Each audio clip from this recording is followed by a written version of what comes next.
when a grown man has the gall to blame his dismal prospects on his deceased father and threatens to kill and eat his feline inheritance, he deserves whatever gruesome penalty fate can dish out.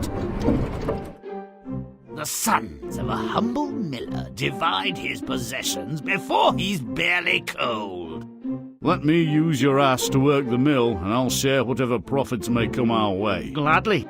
I knew father's ass must be good for something. What about our brother? Let him teach the cat to catch rats for his keep.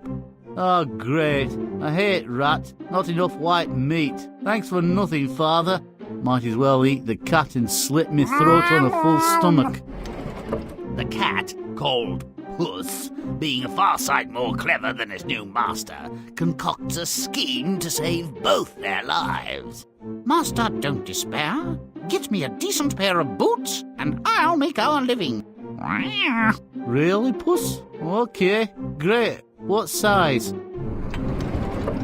The cat, forever generous and altruistic, and if you believe that, I'd like to sell you some land in Xanadu, begins to deliver on the first installment of their salvation. Ah, poor bunnies, ignorant of the pleasures, requirements, and deceits of this world, come along with me, that you may see the light. This starts to sound fishy. What's he gonna do with all these rabbits? Puss knows just where to redeem this herd of cuddlies. I bring you a present, sire, from my master, the Marquis of Carabas. A warren of rabbits, how droll. Thank the Marquis and tell him he does me a great deal of pleasure. Oh, brother. Puss's master doesn't even know what a marquis is. Once he sets the hook, Puss plays the deeply loopy king before reeling him in. Oh, Majesty, thank heavens you've passed by. My lord, the Marquis of Carabas, has been robbed of his clothing. Tragic. Such a generous man. What luck! The completely senseless Marquis will not have to gad about completely naked. And the princess is quite taken with him also.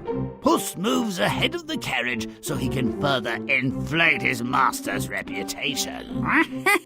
Listen up, you scum! If you do not tell the king that the meadow you mow belongs to the Marquis of Carabas, you shall be chopped as small as herbs for the pot. Are you repressing us? Indeed he is. Repressed by a flaming cat in boots, by your leave. Rather. Just shut the hell up and do as I say. Very persuasive. What tact, what discretion. A natural diplomat. Good mowers, hail. To whom do these fine meadows belong? To my Lord Marquis of Carabas, your Majesty.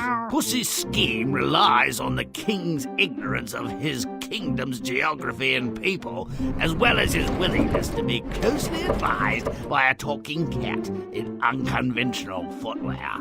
And for Puss's final coup, he stops at a sumptuously decorated, if forbidding, castle where lives a rich and powerful ogre. I have been assured that you are able to change yourself into a lion or an elephant. True that. I can become all creatures, great and small.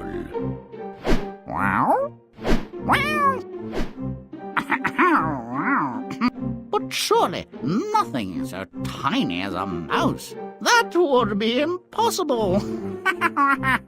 Even for one of your great powers.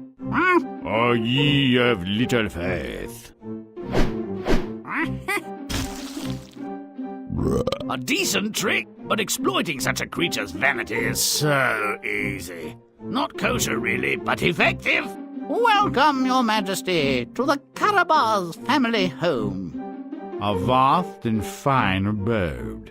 And as my daughter appears to have fallen in love with your master, it will be his fault if he is not my son-in-law before this day is done. They're purported to have lived happily ever after.